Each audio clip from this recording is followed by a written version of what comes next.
گمان ہے تجھے کہ تو مسلمان ہے غافل، ذرا دیکھ تو صحیح تیرا کردار کیا ہے۔ وراثت میں ملی چیز کی قدر نہیں ہوتی، وراثت میں ملی چیز کی قدر نہیں ہوتی، ورنہ تجھے پتہ ہوتا کہ ایمان کا معیار کیا ہے۔ صبح آنکھ کھلنے سے رات کو سونے تک ہماری زبان پر ایک ہی شکایت ہوتی ہے، مشکل ہے نماز پڑھنا، سچ بولنا، حلال کمانا۔ مشکل ہے، لیکن حقیقت کیا ہے؟ حقیقت یہ ہے ہم نے مشکل کو اپنا بہانہ بنا لیا ہے۔ ہم اس دشواری سے ڈر رہے ہیں جو صرف 4 دن کی دنیا میں ہے، اور آخرت کو بھول گئے جہاں کی سختی کا کوئی ٹھکانہ نہیں۔ ذرا ان لوگوں کو دیکھو جنہوں نے اسلام قبول کیا ہے، انہیں دین وراثت میں نہیں ملا، انہوں نے اسے چنا ہے۔ ان سے پوچھو مشکل کیا ہوتی ہے؟ جب باپ گھر سے نکال دیتا ہے، جب ماں رشتہ توڑ لیتی ہے، صرف ایک اللہ کے لیے، وہ سب کھو کر بھی کہتے ہیں الحمدللہ۔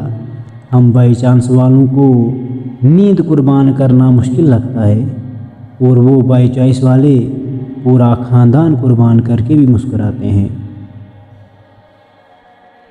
لفظ مشکل کا مطلب ہے وہ کام جسے کرنے میں نفس کو تکلیف ہو، مگر یاد رکھنا کوئلہ زمین پر بکھر کر مل جاتا ہے، لیکن ہیرا زمین کو چیر کر نکلتا ہے۔ بائی چانس مسلمان کے لیے دین ایک بوجھ ہے، لیکن بائی چوائس مومن کے لیے ہر تکلیف اللہ کی طرف ایک قدم ہے۔ اللہ سبحانہ و تعالیٰ فرماتے ہیں اللہ کسی جان پر اس کی طاقت سے زیادہ بوجھ نہیں ڈالتا۔ اس کا مطلب ہے جو مشکل تم پر آئی ہے اللہ جانتا ہے کہ تم اسے برداشت کر سکتے ہو۔ اگر اللہ نے تم پر امتحان بھیجا ہے تو اس کو سہنے کی طاقت بھی تمہیں دی گئی ہے۔ تو اگلی بار جب نفس کہے مشکل ہے تو انہیں یاد کر لینا جنہوں نے اسلام قبول کیا اور سب کچھ ہار کر بھی اللہ کو پا گئے۔ جنت سستی نہیں ہے، اور یاد رکھنا دشواری سے بھاگنے والے کبھی منزل تک نہیں پہنچتے۔ اصلی کامیابی وہی ہے جو آخرت میں کام آئے۔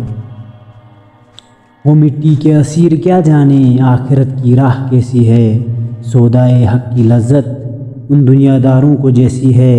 تو پیدا ہوتے ہی پا گیا پر ان سے پوچھ کر دیکھ، تو پیدا ہوتے ہی پا گیا پر ان سے پوچھ کر دیکھ کہ چننے کی تڑپ کیا ہے اور پانے کی خوشی کیا ہے۔